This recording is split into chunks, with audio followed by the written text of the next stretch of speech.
बच्चू कडू यांनी म्हटलंय निवडणूक आयोगांना नोटांच्या गड्ड्या गेल्या त्यामुळे मतचोरी होत आहे असा पद्धतीचा आरोप त्यांनी केला. कसं पाहता तुम्ही आरोप? काय आहे की आज निवडणूक आयोगांची भूमिका ही स्वच्छ नाही, ही प्रामाणिक दिसत नाही, ही नियमाला धरून दिसत नाही.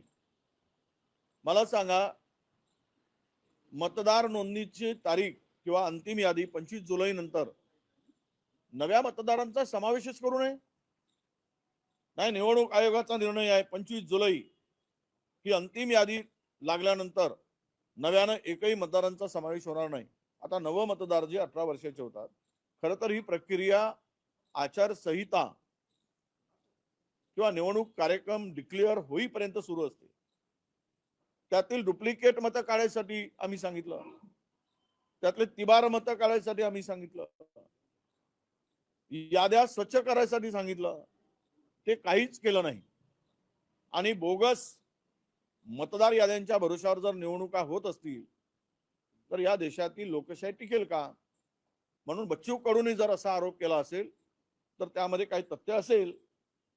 बच्चू कडू पुराव्याशिवाय आरोप करत नाहीत, त्यामुळे त्यांच्याकडे नक्की पुरावे आहेत. आणि हे गड्डीचं काही राजकारण जे आहे, गड्ड्या घेतात किंवा नोटा घेतात, यामध्ये तथ्य असू शकतं.